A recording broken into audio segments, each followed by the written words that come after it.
Listen to Rock the Walls with Patrick Walford, Saturdays 8 to 10 p.m. Eastern, only on Adobe Radio. You're listening to Rock the Walls here on IW Radio. I'm your host, Patrick Walford. Right now, we are joined by a band. They just re-released their record, Monument, as a deluxe edition. Talking here with Levi Benton of Miss Maya, and just talking more about Monument. I mean, when it really came down to it, moving forward from Apologies for the Week, for yourself, really, what do you think was really the giant step to the point where it just really made you guys blow up to the point now where, a lot of people, to really think about it, I think you guys have something like over 400,000 fans on Facebook or something like that. When you really compare it to some other bands, it's it's a lot of people when it really comes down to it. So for you, what do you really think it was that big jump to the point where you guys are going to start headlining tours as opposed to being the opening band? It was, I don't know, we had all these cool, I think the thing that sets us apart and that gets us to where we are now is we don't want to be we're changing music, we're trying to do something different, but we try to not do, because a lot of people our team and everything try to do cut and paste, hey, you're a band, you're going to do this is your pre-order, this is what you're doing, and we're just nah, we want to do it our way, we just want to have fun and make it different. That's even if you see us live, it's not going to be watching any other of the bands live, because a lot of bands are just cut and paste, play the song, say the same things, blah blah blah blah. It's weird too, because our Facebook numbers are higher than, there'll be bands that sell more records than us, but we're bigger than them. We'll draw more kids, we'll sell more merch and like that. We're not really a huge record selling band, but nobody is nowadays, because everyone downloads stuff. So us even selling 70,000 records that we have, we're because there's bands that sell 100,000 records, but you put us against 1,000 kids and them up against 1,000 kids, and we'll slay them. And it's just we're happy that we had a slow rise and not just exploded on our first CD, because all our fans are diehards. Fans that have been seeing us the last 2 years. Today we were playing and I looked in the front row and gave them a thumbs up, because I was I saw you 2 years ago. We hung out at McDonald's when we were in a van, and now they're we're in a bus playing in front of 5,000 people, and it's the same fans. They're diehard fans, and it's not just we're not the band that Hot Topic tells you to listen to or whatever. Because I know there's so many bands that are Hot Topic's oh, we're gonna put the shirt everywhere, put them in magazines, listen to this band. We're not that band. We're just we like to be good at what we do, and if you don't like it, then sorry, it sucks. Man.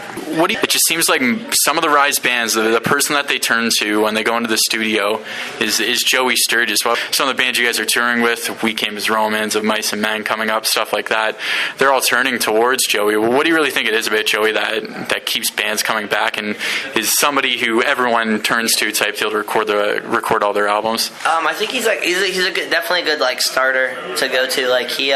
He knows what kids want to hear, and that's a big thing. I know why a lot of kids, or why a lot of bands nowadays, all the hype bands go to him, because if you're gonna be a band that plays Warped Tour, is in Hot Topic, he knows what kids want to hear, and he's got that ear, which is pretty cool, because most people in bands don't have that. So I know that's at least why we and a lot of friends we have go to him. But we're recording the winter, and we're going to different producers, because we did our first 2 albums with Joey, and we're we just see bands Of Mice and not What Was Me, but Of Mice and We Came as Romans and stuff a lot of them, just how they are live and, their merch and just everything. A lot of people are just cut and paste, just change the name, and it's, that band.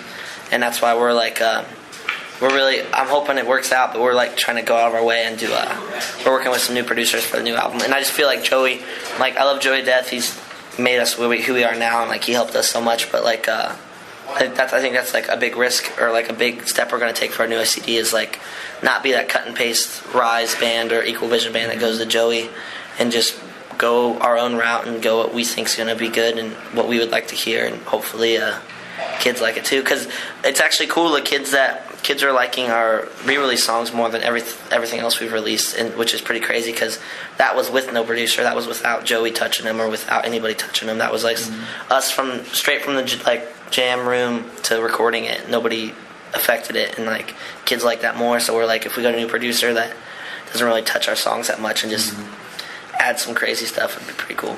As far as choosing to do that for the 4 songs, is that just really, you guys just felt like it was something you wanted to do? And when you guys kind of present the idea to Rise, were they kind of hesitant on it at first, or were they fully supportive of you guys doing that? Oh, they've always been super supportive.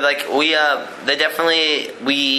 definitely stress them out though, because we're the band that does we do definitely crazy risks with them, because we do go out of our way to be different on that label, and a lot of bands don't do that. They're just Rise, take care of us, do this, do that, and it helps them out. What was me?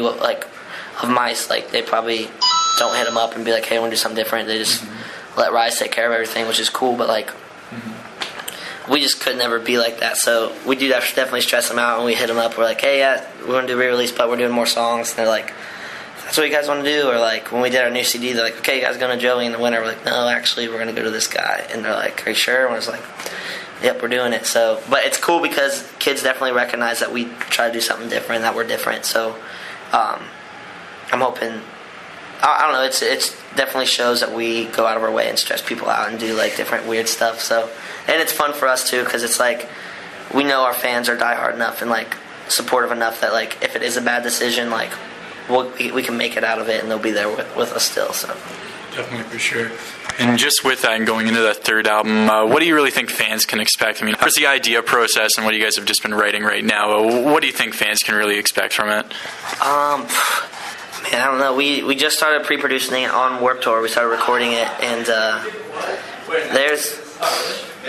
it's not really super different. I don't know what to say because everything's so stereotypical. Like people are always like, yeah, it's heavier or it's lighter and all this. Like it's just it's still Miss May I, but the people that we're working with, I'll just give you like the hints or whatever. Like we're going to not metal producers. We're going to like producers that are like that major in like pop and that major in like in like rock and roll and like stuff that's not metal, because that was our like whole equation idea, which I will guarantee you this: we're gonna do this thing for our third CD, and then everyone's gonna jock our idea. So just get ready for that. But we were like, we're a metal band. Joey Sturgis is a metal guy, so we just were like, he's just gonna tell us the same thing that we already know because we're a metal band. So it'd be like writing the same songs twice, and we're just like, if we go to a pop producer or the rock and roll producers and like the people that we are gonna go to, then they're gonna actually have different inputs and different mindsets into it. So it's definitely gonna be some crazy equations and crazy mixtures of stuff that we're about to throw in for it. But I'm hoping kids really notice it. That's like what we were doing was so repetitive, and we're just like, we wanted to do something like not out of this world, but we needed that like game changer, because we're not stuck in a rut, but we're that band that draws like 1,000 kids or like plays House of Blues, which is like awesome. Mm-hmm. But we're like, we can be stuck at this forever, or we can try to be that band that like changed some stuff and like made a difference. And like we don't want to change music or be like make our own genre, be like we started this, but we just want to be like a big thing of us, like why we're so into As Lay Dying, Unearth, like All That Remains, all those bands, is because like those are like legend bands. Like they can be like 35 in their 40s, go play a show and sell out a House of Blues. And like we just want to be that legend band. Like 10 years from now when we're gone or whatever, kids were like, you remember that third CD? Like, man, Miss Mayo. Like we want kids to like remember us and be like legends. Like I don't care if we sell 10,000 records, as long as everyone remembers it and they're like, we were like that legendary band. I want to be 40 or 50 with my kids and like still have people be like, yeah, I remember that CD being released. Like we just want to be like legends. I don't care if we have 5 buses, if we're as big as Day to Remember or Paramore or like whatever the heck we do. I just want to be like legends and people remember us. Because there's bands like Unearth, like we're bigger than Unearth ever was now, and it's just like we don't have that name though. Like if you put Unearth's name on a piece of paper, you're like, holy crap, it's Unearth. Like they did a lot of stuff, but like we don't have that name yet. We just want to have that name to where like if you put our name on there, you're like, wow, it's Miss May. Like holy crap. Intimidating, I guess. That's why we do the lion thing. That's like our big, and it's cool because we've had this idea since our first CD. We have like the lion imagery coming, and then the third CD, I'll give you a little sneak peek, is we have these huge guys working with us. We're making basically like a stamp logo, and it's gonna have to do with the lion, and then that's gonna be like our thing, like, or it's gonna be like, when a backdrop, it's not going to say Miss May, it's going to have that logo or that stamp. So we're slowly getting people like, oh, well, you have the lion, da-da-da. And we're like, yeah. And then it's going to be like, bam, that's our symbol. It's like some kind of lion logo. And then that's going to be on shirts. And like, hopefully that'll be our new like image. We just want to make that next transition to like the next level of like metal and stuff. Because we're trying to get out of the whole scene hype band thing. Like I'd rather do like open up a Lamb of God tour, like a Five Finger Death Punch tour, not open up like a Bring Me the Horizon tour, because Lamb of God, Five Finger Death Punch, All That Remains, all those bands have been around for 10, 15 years. Like Those are the bands I want You guys want to play to brand new crowds, people who've never heard of your band, as opposed to, the fans are going to come out to the Bring Me shows, the fans are going to come out to Ask Me Alexandria, Attack, all those shows. I love those bands. Like, those bands are awesome. Like, I'm fans of them, but, like, they're still, like, those Hot Topic hype bands. Like, they're the bands that AP, Hot Topic, the internet, MySpace, Facebook tell you to listen to.